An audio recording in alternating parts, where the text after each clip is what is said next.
years later. Hi guys, welcome back to my channel. For today's video, titikman natin kung ginawa ni Ate Yumi. Ito siya, ang kanyang kutsinta. Tingnan natin kung masarap to. Ayan siya. Wow! Meron siyang yema filling. So, ayan siya. Meron siyang 2, 4, 6, 8, 10. Meron siyang 10 pieces kutsinta in a tub. 90 pesos yata to. So, ayan, 90 pesos siya. Follow nyo yung page niya na basta MMM yata yung pangalan niya. Ayan. Ayan. YNM? Hindi ko alam. Lagot ko kay Ate Yumi. Ayan. Ayan siya. Tingnan natin kung masarap siya. Ayan siya. Wow. Ayan. Ito siya. Ayan. Tingnan natin kung masarap siya. Ayan. Lagyan natin dito yung ano niya. Ayan. Hawakan natin baka matapon.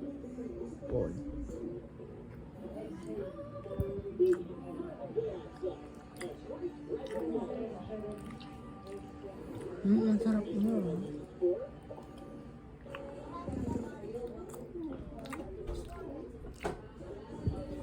Ang sarap niya.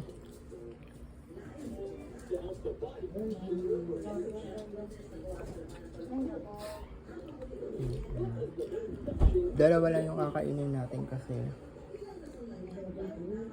tinitikman lang natin siya kung masarap. Pero masarap naman siya.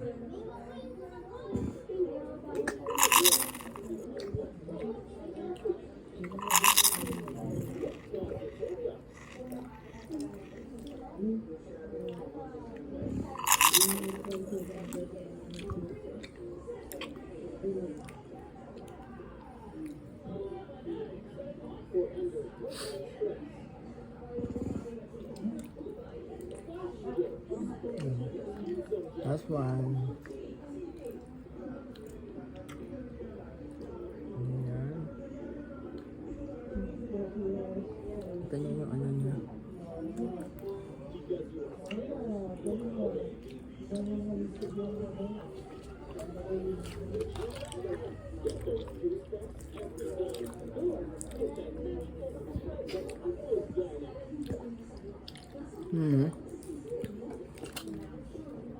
Halagang 90 pesos.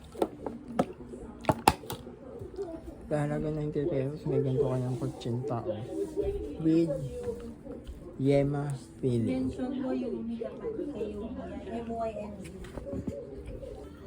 Ayun, ang pangalan pala guys ng product nila is MYMZ Kakanin. So ito siya, 10 pieces kutsinta siya in a tub, 90 pesos. 90 pesos yata to. Ayan siya. Ay, i-follow nyo ang MYMZ Kakanin sa Facebook. Ayan siya. Ilagay ko na lang yung Facebook na may-ari. Ito yung Facebook niya. So, kayo na bahala kung gusto nyo umorder. Pero, umorder kayo kasi masarap naman siya. Sulit ang 90 pesos nyo sa gantong kakanin. Kasi meron siyang 10 pieces. Meron siyang kasamang yema spread and 90 pesos lang siya. Yun. So, ayun lang. Nag-a-accept din sila ng party bilao. And ayun, limited slots lang sila. Kaya PM nyo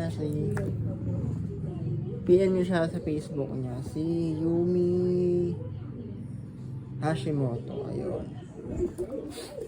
So, thank you guys for watching. Sana nabusog kayo. Ayun siya. Ang sarap niya. Grabe. Ayan.